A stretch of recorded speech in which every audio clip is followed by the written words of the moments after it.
இப்போ இந்த பாலஸ்தீன் யுத்தத்துல ஈரான் வந்து தனக்கு பிரச்சனைன்னு சொல்லி வந்ததுக்கு அப்புறமா தான் இந்த யுத்தத்துல வந்து இறங்குச்சு. அதுக்கு முன்னாடி வந்து அவங்க வந்து இதுல இறங்கல அப்படின்றது என்னுடைய நண்பருடைய கருத்து. எப்படி பாக்குறீங்க? அதுக்கு முன்னாடியும் இறங்கல, அதுக்கு பின்னாடியும் இறங்கல. அதில் ஒரு பெரிய செய்தி இருக்கு. அப்போ தனக்குன்னு வரும்போது தன்னை அடித்தவொடனே திரும்ப அடிச்சு. இந்த பாலஸ்தீன யுத்தத்துக்கும் தனக்கும் எந்த தொடர்பும் இல்லை என்பதுதான் தொடக்க காலத்திலிருந்தே ஈரானுடைய வாய்மொழி. ஆனால் எல்லாருக்கும் தெரியும் ஈரான் தான் பின்னாடி இருந்துட்டு இதை இயக்குதுன்னு. இதை எல்லா ஊடகங்களும் சொல்லவும் செய்யுது. இப்போ ஈரான் வந்து ஒரு ஸ்டேட் ஆக்டர், அது ஒரு கவர்மெண்ட். சண்டை போடுறவங்க எல்லாருமே இந்த 3H இருக்கு பாருங்க, ஹவுதீஸ், ஹிஸ்புல்லா, ஹமாஸ்.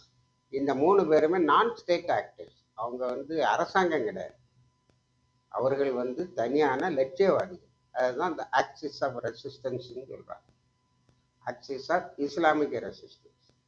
அப்போ இவங்க சண்டையில் இவங்கள வந்து சில நாடுகள் தீவிரவாதின்னு சொல்லும், சில நாடுகள் வந்து உரிமைக்காக போராடுகிறார்கள்னு சொல்லும். நம்ம ஐக்கிய நாடுகள் சபையினுடைய பொதுச் செயலாளர் அவர்கள் வீணுக்காக சண்டை போடவில்லை, அவர்கள் ரொம்ப சஃபகேட்டிங் தான், ஆக்குபேஷனுக்கு எதிராக தான் சண்டை போடுறாங்கன்னு சொல்கிறாங்க.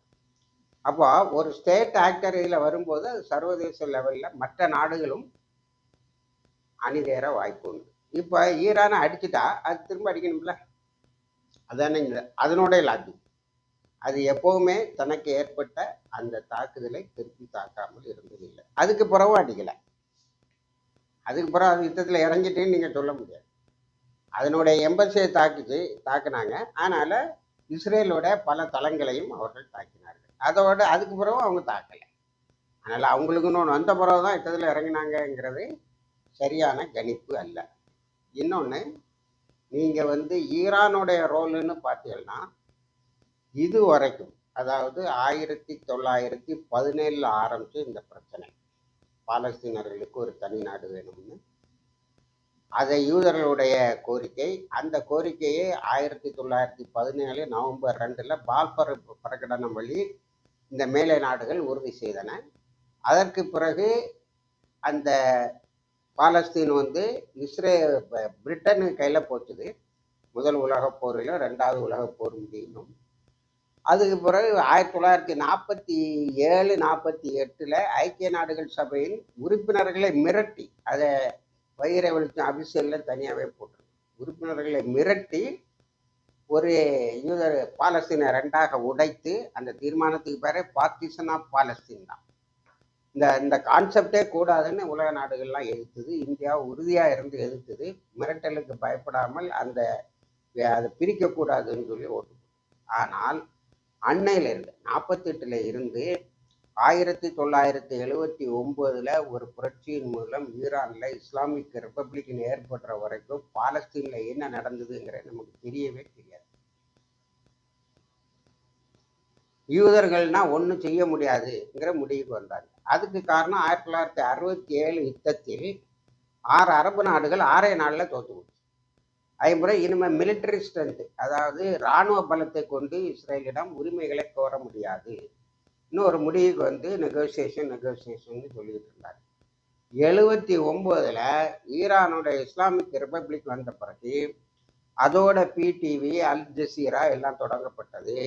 நமக்கு என்ன நடக்குதுங்கிறது தெரிய வந்தது. இன்னைக்கு உலகத்தில் உள்ள 840 கோடி மக்களும் பாலஸ்தீன மக்களுக்காக நிற்கிறார்கள் என்று சொன்னால் அது 79களில் ஈரானில் ஏற்பட்ட இஸ்லாமிய புரட்சி. அது உலகத்துக்கு செய்தியை சொன்னது, உலக ஒப்பீனியனை அதை மாற்றி கொண்டு வந்தது. இன்னைக்கு அதில் அறுதியான வெற்றி பெற்று விட்டது. இது ஈரான் நிரந்தரமாக மத்திய கிழக்கு நாடுகளில் செய்த மிகப்பெரிய சாதனை. ஆனால் அது இந்த யுத்தத்தில் இல்லைன்னு தான் சொல்லணும். ஆனால் பின்னணியில் அதுதான் இருக்கிறது.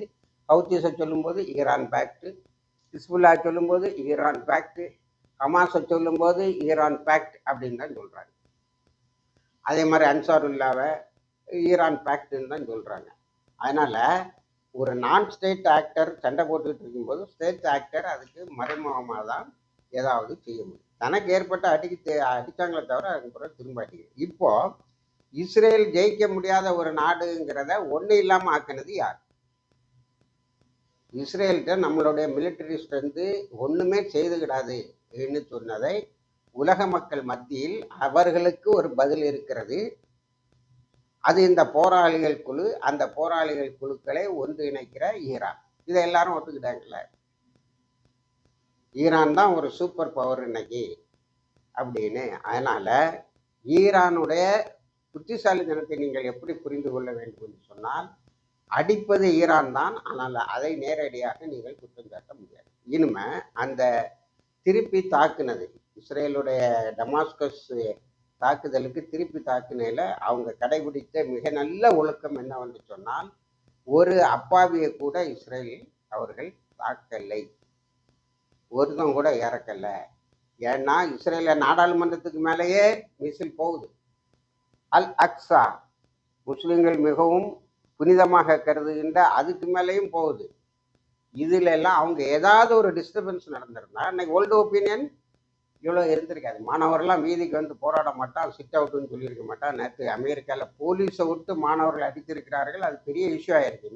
இன்னைக்கு டேட்டில் உலகத்தை உலுக்கி கொண்டு இருப்பது அந்த செய்தி தான். ஆகவே ஈரான் தான் எல்லாம், ஆனால் ஈரான் தான் இல்லை என்பதுதான் இதற்கு சரியான கணிப்பு. இன்னும் ஈரான் எந்த அளவுக்கு பலமாக நிற்கிறதோ அந்த அளவுக்கு இந்த போர் நடக்கும். அது இஸ்ரேலினுடைய அழிவில் முடியும். இன்ஷா அல்லாஹ் பொறுத்திருந்து பார்ப்போம்.